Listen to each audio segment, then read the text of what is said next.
My podcasters, thank you so much for tuning in again. I know the first episode may have been a little boring. It was just an introduction, but today we're actually starting the real episode of the Life Unfiltered with Jo. Now, before I begin, I apologize if this audio does not sound proper. I have this new microphone. I've never used a microphone. I'm still trying to get experienced with the sounds and the tuning. So I'm trying to find the right little buttons or what have you to make this sound the best. Anywho, today I am drinking some coffee with creamer, and I just got out of a laser hair removal appointment, which, if you don't know, laser hair removal hurts like a bitch. It hurts so bad. But if you don't want the hair there, you gotta go do it. So there, I just did that, and then actually right before I started recording this episode, I had a knock at my door. So I went to go answer, and it was these two boys, two teenagers, and they had lawnmowers, and they had asked, "Can we mow your lawn for $15?" Now, I love when opportunities like that come to my door, and here's why. Because these boys are going door to door trying to raise money, and we don't know what that money is being raised for. It could be because they want to go buy some candy down at the store. It could be because they want to go on vacation. But it also very well could be that they have a family at home that will not eat without that money tonight. That they have a little sibling at home that they have to take care of, and it's their responsibility.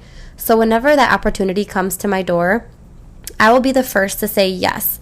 Yes, go ahead and make this money. I tell them, keep working hard. Come back to my house again if you see my lawn needs mowed.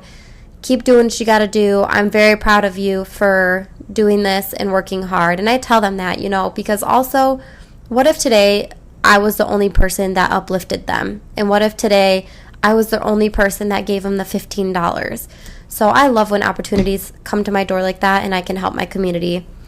Anywho, before we begin, I would like to put out a disclaimer of a trigger warning on today's episode. We are going to be talking about eating disorders and my past with eating disorders. Now, if that triggers you, I will not be offended if you go ahead and just tune off or you skip this episode, because your mental health matters. And if this is going to affect your mental health, please do not listen. But if it won't and you are okay and you want awareness or you want to hear what I have to say, then by all means, let's begin this episode.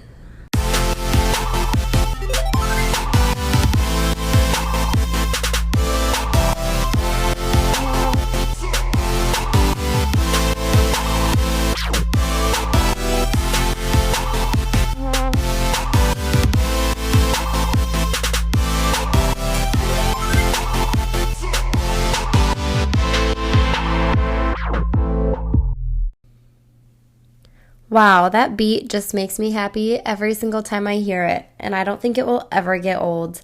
But today, for my Amazon affiliate link, I'm going to be telling you a little about my microphone. I am using the Blue Yeti USB connected to my phone. I think it's a very good microphone to get started with. It only has a couple settings, and if you're thinking about starting a podcast, go ahead and do your own research. But I will use this link below in my description notes. But you can also use this Amazon link to purchase anything you would like. It will help me out. All the commissions go to my student loans or just helping me continue to fund my podcast and give me the time to do it, to know that you guys appreciate me. But anywho, once again, that was just a little housekeeping thing. And now we can get into the raw and real unfiltered life, which is why I called my podcast Life Unfiltered with Jo, because this is how it is. So, eating disorders.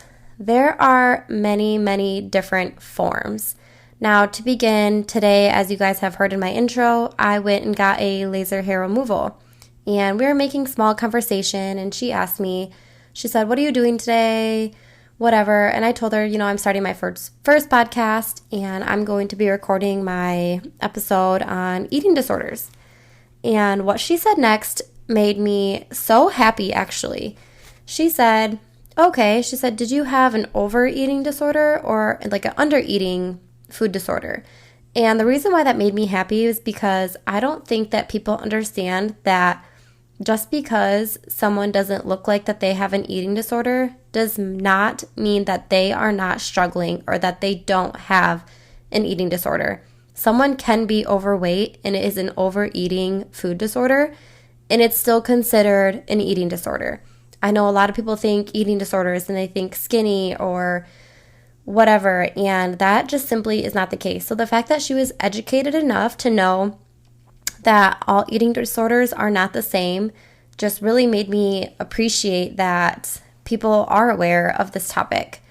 But for my eating disorder, we're going to go through like my first memories of when it started, and then we're actually going to go into the actual DSM, which for those who don't know, the DSM is basically what doctors use to diagnose you. Now, I have the actual book because of social work and me going to school and having my master's. We were able to use this book and see for ourselves like what we would use to diagnose a client. And the eating disorders are included in the DSM-5 book. So my first memory and my first issue with eating stemmed from a very young age. And that young age would be probably around elementary school.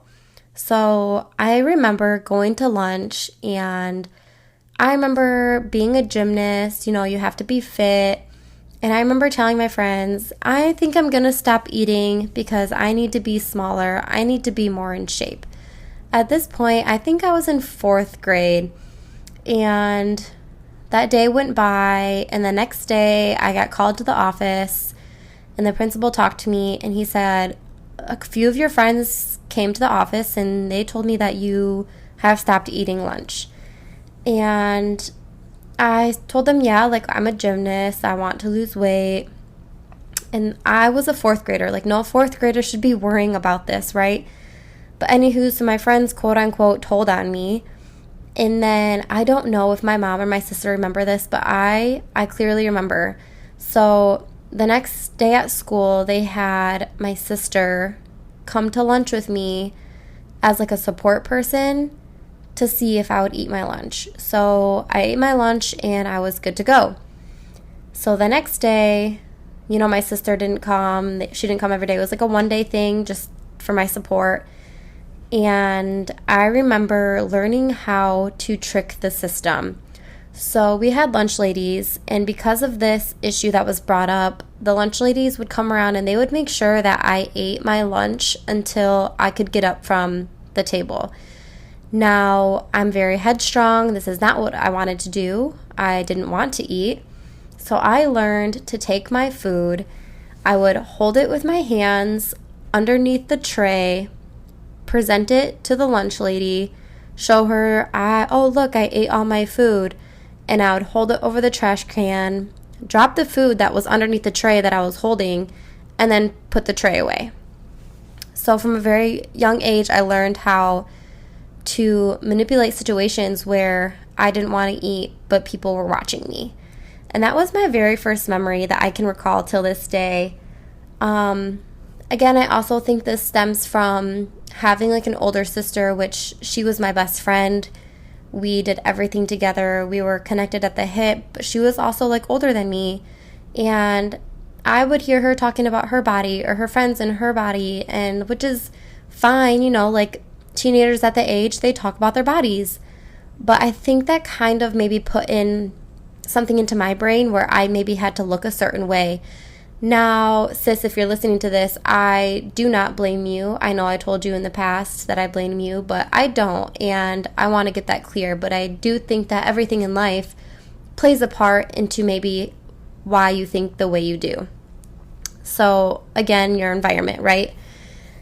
Moving on to my second memory, I was in middle school, and I was a competitive cheerleader, and I was on this team. And I still love my coaches till this day. I'm still best friends with the girl I met on the team. And I remember being a flyer on this team. And I remember clear as day, my coaches came over and they said, you know, why isn't this stunt working? What's going on? And I remember this one girl said, well, she's too heavy. Like, she's just too heavy. She can't hold her body weight. And I remember her saying that, and I remember just sinking into myself, thinking, wow, like, am I too heavy? Am I not small enough? Am I whatever? So my second memory of being triggered of like, yeah, I should lose weight was in middle school because I wanted to be a flyer and I didn't want my stunt to struggle. So that was that memory. And then in high school, I don't think I worried too much about my weight in high school at the beginning, like freshman, sophomore year. But I do remember that I was the biggest of all my friends. Now, those who know me, I was always a very small girl. I was always just very fit, very thin. But my friends were even smaller, not because they had an eating disorder, but because of their build. That's just how God made them, and that's okay. But I always felt kind of like out of place. And so that always made me kind of feel like uncomfortable in a way. Like I couldn't share their clothes or they couldn't share my clothes because we just weren't simply the same size. So I remember being very aware of our size differences, and that was really triggering to me.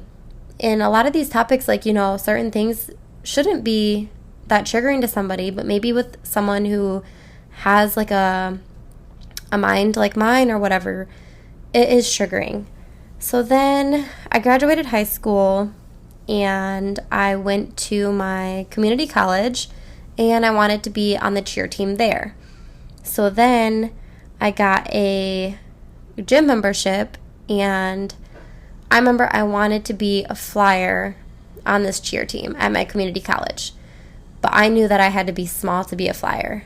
And so that's kind of when my eating disorder just kind of spiraled. My mind spiraled.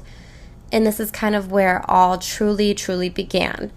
So I got a gym membership and I started going to the gym 3 hours a day, if not once, twice a day. So I was exercising like crazy. And I just thought, you know, if I could exercise more, I'll be smaller. I can be a flyer. I can be happier. I can fit in with my friends, or I can have the modeling career that I want, because obviously the modeling industry takes a huge toll on body image and what a young lady may look at herself as. And so I would go to the gym 3 hours a day, and then I started to skip meals. Now, skipping meals, it was very subtle at first. You know, I just started to eat healthier, maybe smaller my portions, but then I started getting obsessive with it.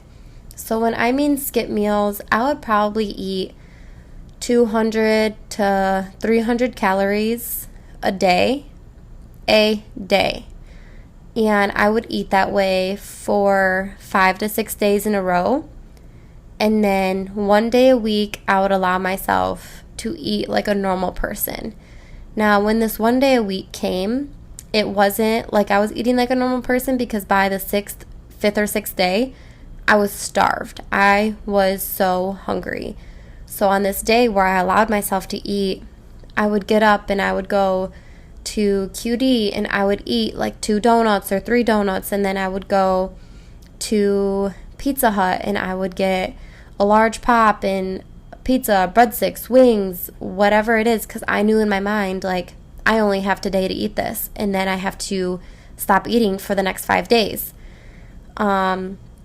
So I created this pattern, and side note, the reason why I went to Pizza Hut was because I worked there. Now, when I was working there, another red flag was the people around me. They were very aware that I did not eat there when I worked or on a regular basis. And this one guy I had waitress with, he said, I think you have an eating disorder. And I remember looking at him and getting so offended and being like, I don't have an eating disorder. Like, I don't have an issue. I don't know if I was in denial, or maybe I wasn't aware of what an eating disorder looked like, or the fact that he was younger than me and I had someone younger than me telling me what I may have. I don't know, but I did not listen to him. But looking back, like, he was very knowledgeable, and he saw the signs, and he did say like, hey, I think you might want to look into this. And I completely just bypassed whatever he said and went on with my life.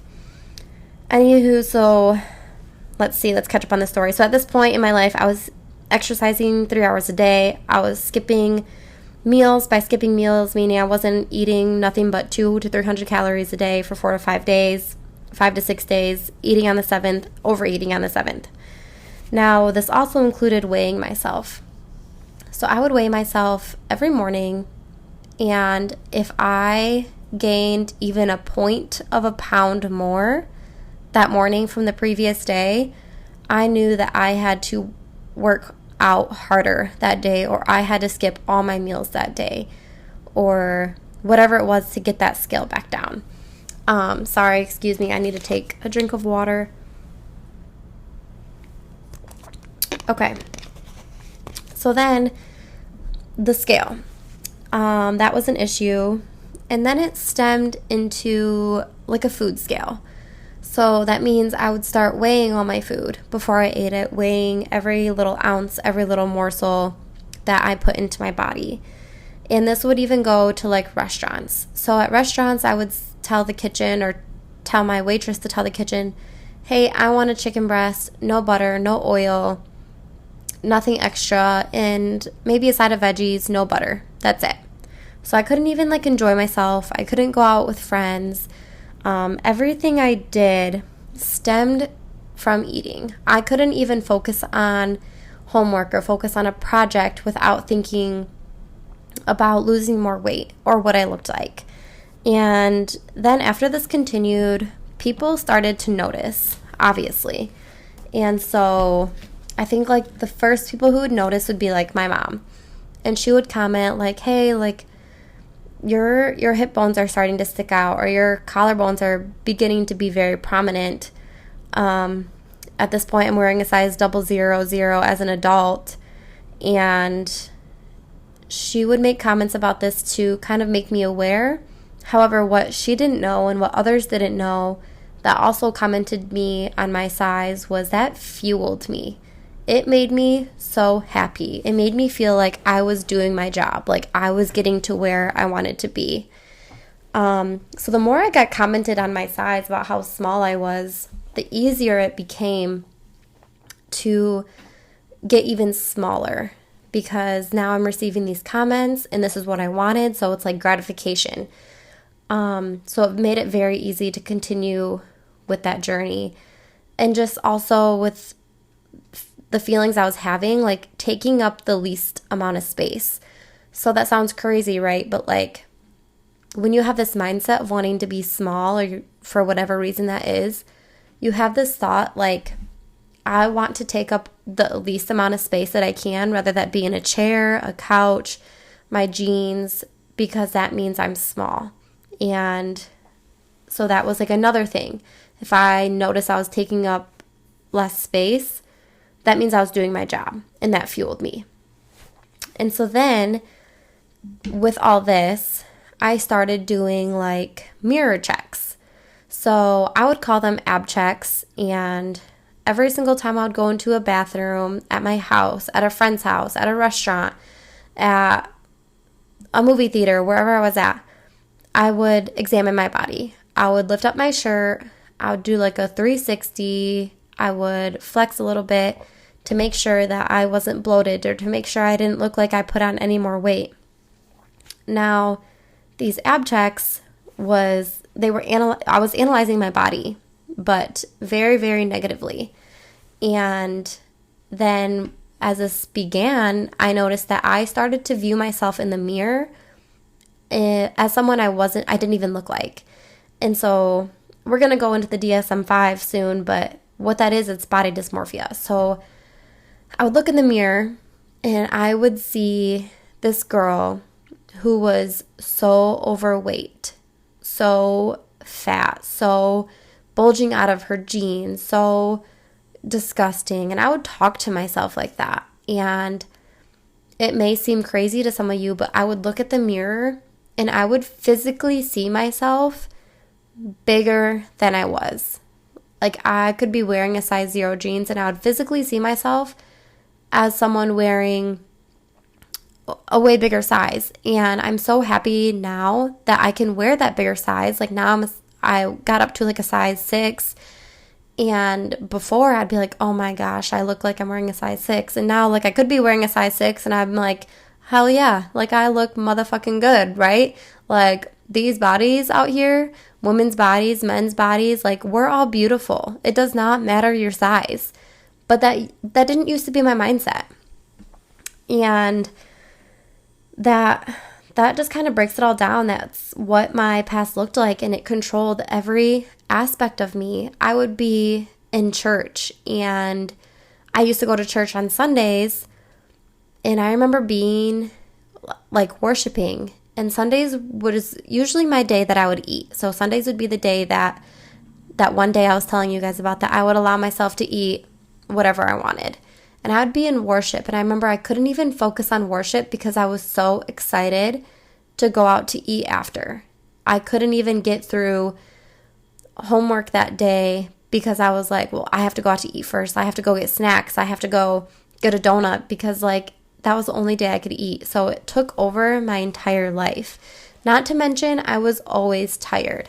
I was going doctor to doctor telling them, I'm so tired, I don't know why. And this one doctor eventually talked to me about an eating disorder. She was a psychologist or a psychiatrist, and said, hey, like, I think you might have this, and I think that you need to become aware of what's going on, and this is why you're so tired, because you're not eating. Like, you're not giving your body, your brain, the energy to even function.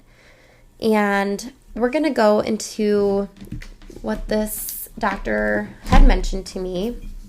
And I'm guessing that she had read this out of the DSM-5 when she was diagnosing me. And sorry, I'm having troubles with my phone. Sorry if you heard that. Anywho, so in the DSM-5, this is what the doctors use to diagnose you. And so this is the body dysmorphic disorder. And this is the diagnosis criteria. So A, preoccupation with one or more perceived defects or flaws in physical appearance that are not observable or appears slight to others. B, at some point during the course of this disorder, the individual has performed repetitive behaviors, which includes mirror checking, excessive grooming, skin picking, reassurance seeking, mental acts, comparing his appearance of that with the others, in response to the appearance concerns. So we talked about that. I did the mirror checking. I actually did do a lot of skin picking too on my head. I remember picking it until I was bleeding, and I would tell my mom, I have all these scabs over my head and I'm bleeding. C, the preoccupation causes clinically significant distress or impairment in social, occupational, or other important areas of functioning. Again, I mentioned how I couldn't do my schoolwork, I couldn't hang out with friends, I couldn't do anything. The appearance, D, the appearance preoccupation is not better explained by concerns with body fat or weight in an individual whose symptoms might diagnose criteria for your eating disorder. So again, concerns with body fat. So I wasn't bigger, I wasn't overweight. Again, this was purely just body dysmorphic disorder. Now it goes into pages of the diagnostic features that I won't bore you with, but there was kind of how you got diagnosed, and as you see, I met all those criterias. So then the doctor had mentioned bulimia nervosa. So we're going to go through those diagnostic criteria. A, recurrent episodes of binge eating. An episode of binge eating is characterized by both of the following: eating in a discrete period of time within a 2-hour period or amount of food that is larger than what most individuals would eat in a smaller period of time with similar circumstances. So again, that would be my 1 day a week, eating way more than an average individual, but then again, it was 1 day a week. 2, a sense of lack of control eating during the episode, feeling that one cannot stop eating or control what or how much one is eating. Again, that occurred to me because I knew that I wasn't going to eat for the next 4 or 5 days, 5 to 6 days, so I fell out of control. B, reoccurrent inappropriate compensation behaviors in order to prevent weight gain, such as self-induced vomiting, misuse of laxatives, diuretics, or other medication, fasting, or excessive exercise. So for that, I would, like I said, be fasting for days, and the 3-hour day workouts would be considered excessive exercise. C, the binge eating and inappropriate compensation behaviors both occur on average at least once a week or for 3 months. And mine definitely went longer than 3 months. D, self-evaluation is unduly influenced by body shape or weight, which is correct. This is all stemming from my body shape and weight. E, the disturbance does not occur excessively during episodes of anorexia nervosa. And I'm not going to go into anorexia nervosa, but I did not meet the criteria for those, which is why it was diagnosed bulimia. So then, those are literally the doctor's checklists of how you may become diagnosed. Now, at this point, I had this eating disorder from, like I had mentioned, stemming from elementary school with triggers and then really spiraling after graduation from high school. And then I got pregnant when I was 21. Right after my 21st birthday, I got pregnant. And so then I was pregnant. I still had these issues. And I remember being in the doctor's office, sitting across from my doctor, and she said, "Hey, I need you to start eating more." And I said, "Okay." She said, "Can you please implement an extra bowl of cereal with milk once a day? We'll start there." And I remember looking at her dead in the eye and saying, cereal has way too many carbs and milk has too many calories. I will not be eating that. And she looked at me and she said, "I'm sorry, but it's not just you anymore. You have someone else to take care of." And she was speaking about my baby in my belly. And that struck me so hard because she was right. It wasn't just me anymore. It wasn't just me that I had to be concerned about. I had a whole human inside me that I'm responsible to grow. I'm responsible to feed him or her. I'm responsible to make sure that they are healthy. And that just shifted my mind to the extreme and realizing that I cannot have this pattern being pregnant. And so during my pregnancy, it was probably the best time of my life because since it was for someone else, aka my son, I was able to let go of all the eating disorder habits because I knew I had to take care of someone else. And during pregnancy, I felt free. I felt so free. I could eat anything I want. I wasn't concerned about over exercising. I wasn't concerned about the weight gain. I wasn't concerned about, I have to eat this amount today because I won't be eating for 5 days. I was just living a normal life.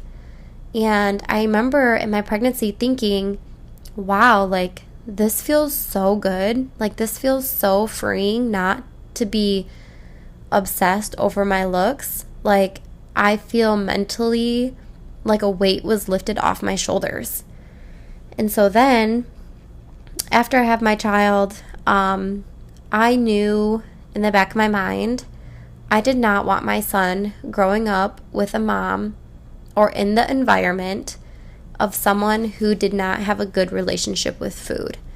Because even though that would have been my choice, it still would have affected him. And I did not want to create a negative experience for him. I didn't want him to think that he had to portion his food. I didn't want to make him feel like eating was bad. I didn't want him to feel like he had to work out 3 hours a day to be fit. I didn't want him to think that he couldn't go out to eat with his friends. All these things I realized as a parent are going to affect my child.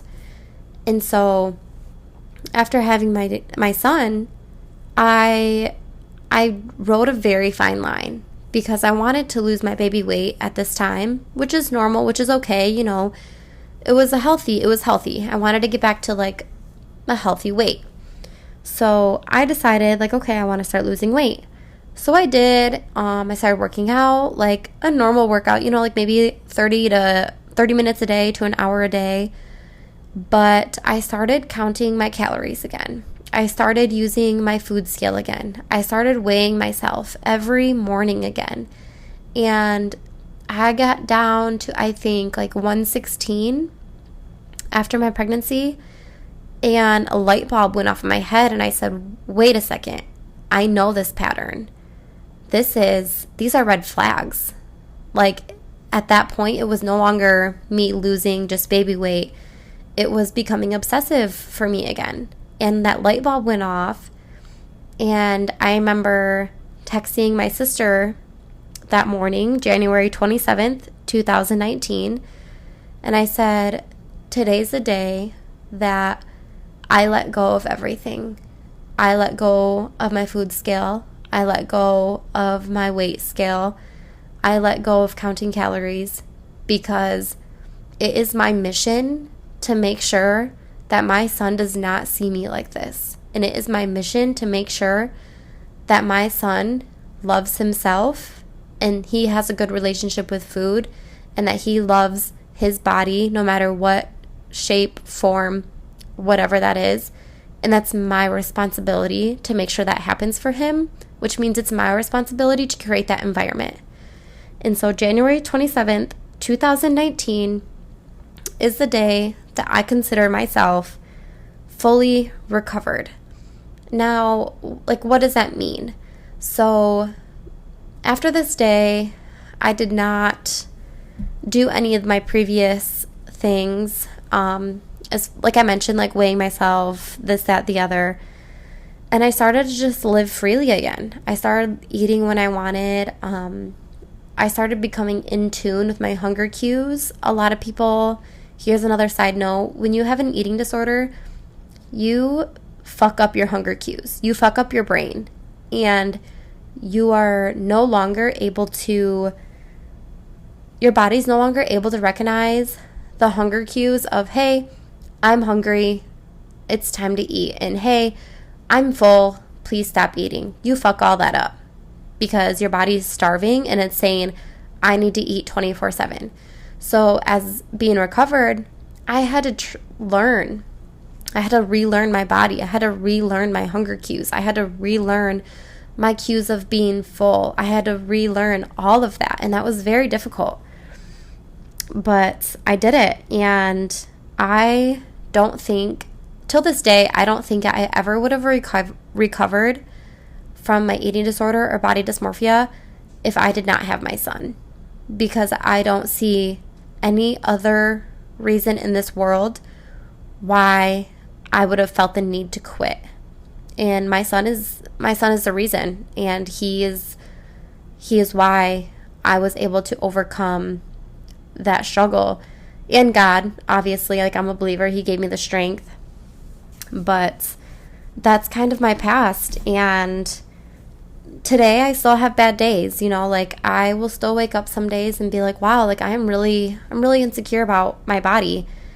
And the first thing I do is I tell somebody. I say, hey, I'm not having a good body day. And I do this so they're aware. And why do I make them aware? I make them aware so that they can quote unquote monitor me. They can say, or they can see, okay, this is just Joe having a bad day. Or they can see, okay, she's been having this quote unquote bad day for 2 weeks now. I think that we might need to take it a step further because she's spiraling again. So the first thing I do when I have a bad day about my body is I tell somebody. And even earlier this year, I had to tell my friends that I was having a bad time. And I texted them, and I will read you this text message. It says, let me scroll to it. I was having a really bad body day, and this is what I said. I said, so this might seem silly to you, or any of you, because it was a group text. I said, but I'm struggling with the thought of gaining weight again. No, I'm not going back into disordered eating, but I have noticed some things like red flags. For example, I'm starting to examine my body in the mirror every time I use the bathroom. And someone just told me yesterday that I need to update my modeling pictures because my figure has changed. And I asked him what he meant by that, but basically he said I have gained weight, and since the last time he has gotten me some paid gigs, so we need to update my pictures. Which is true, my figure has changed, but it's triggering. But I know this year I wanted to get thick with 3 C's, okay? And I really want to put on some weight. But the goal kind of scares me. So then I continued the text message and I said, so I'm looking for validation and acceptance. I have legit questions that run through my head, and this might sound silly, but if I literally ask myself, and now I'm going to ask you guys, would you guys look at me differently if I put on 10 pounds? Would you guys comment to each other about the weight I have gained? Would I still be the same person to you if I was heavier? And I know this sounds crazy, but the fear of me gaining weight solely has to do with how people will look at me and how people's thoughts will be on me if I were to gain weight. Now that was just, I think it actually might have been last year. But as you see, I still have these triggering thoughts sometimes. And when I notice these happening, it's my responsibility to talk about it and to bring awareness to the people around me. That way I don't spiral again. And that way I don't go down this eating disorder path again, because I don't want to go there. And the texts I received back from them, from that the text I sent them, was so uplifting. They basically said, like, your weight doesn't matter to anybody. We love you regardless. You're still going to be the same person inside and out. We're still going to love you. We would never talk about your weight gain because it truly doesn't matter. It does not matter. So anyone who is listening out here, your weight does not define who you are. It does not tell you who your heart is or what your heart is, who you are as a person, your work ethic, your loyalty, whatever your strong traits are. Your weight does not change that. And that seems so freeing to me to hear my friends tell me, like, no, it's just a physical appearance. This is outward things. We're not concerned about your outward appearance. We're concerned about who you are as a person and what type of friend you are. And that's the person that we love, regardless of your looks. And so that was just so freeing to hear, because now I know, and I told them, like, I needed that validation to know, like, hey, it's okay if I wanted to gain a little bit of weight this year. And I shouldn't have needed that validation. And nor do I need it anymore. But during this journey, it is something that I did need. And I had to learn how to love myself and how to accept myself, no matter if someone on the streets did look at me for my weight, because they don't know my heart and they don't know who I am. So I hope that I have reached some of you today. I hope that you guys may have a better understanding of eating disorders and how someone with an eating disorder past lived their life, or is living their life. If you are still currently struggling, I hear you, I feel you, I understand. And I hope that I was able to make you guys aware about what it's like to live in a life with an eating disorder. That way, if you come in contact with somebody, you know maybe a little bit better about what they're going through. And also, another side note, keep comments of weight to yourself, because when I had my eating disorder, like I said, when people would comment on how small I am, that would fuel me to lose even more weight. And now when people comment about the weight that I've gained, it's so triggering. It is very, very triggering. But anywho, that's what I have for you today. And I hope that you guys enjoyed this episode. I hope that it was a vulnerable conversation that others may have not been able to have, but I'm able to have with you guys. So I hope that you guys continue to tune in, continue to vibe, continue to love yourself, continue to self-improve, continue to reach those goals, self-improve, whatever it is. And this is your Life Unfiltered with Jo, and I'll see you next Saturday.